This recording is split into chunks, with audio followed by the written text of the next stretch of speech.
Je vous montre là un schéma que je vais commenter. Vous avez, alors pour ceux qui lisent les symboles, Lune, Soleil, puis Mercure, puis Vénus, Mars, puis Jupiter, Saturne, puis Uranus, Neptune, et puis Pluton. Alors, ce qui est intéressant, c'est que si on s'arrête à Neptune, on a quelque chose de cohérent. Neptune qui est découvert en 1846. Et ça montre bien qu'il ne faut pas utiliser Pluton.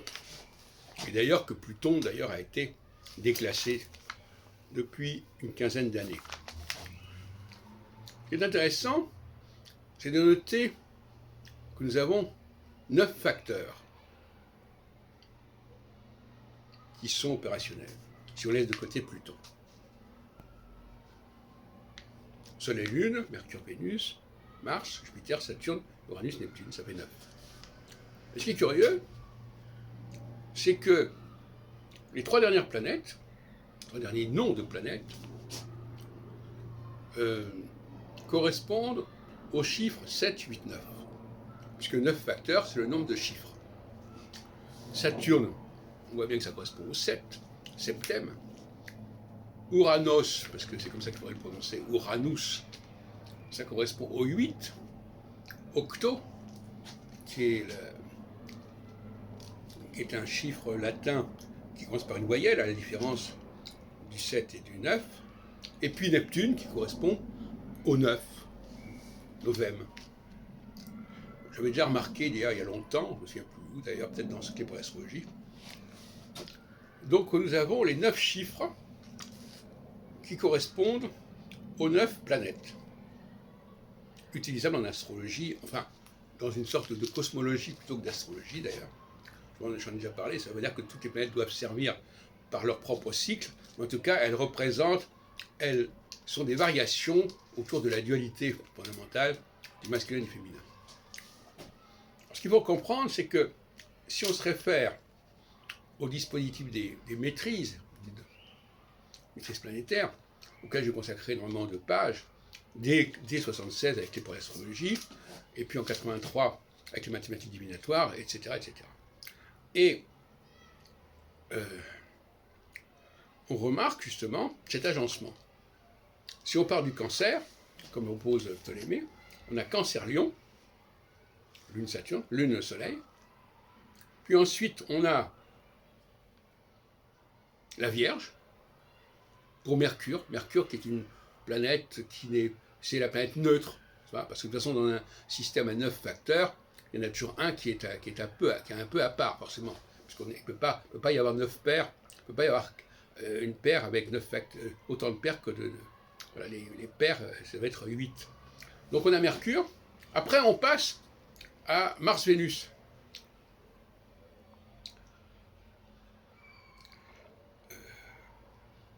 On a Vénus-Mars, Balance, Scorpion.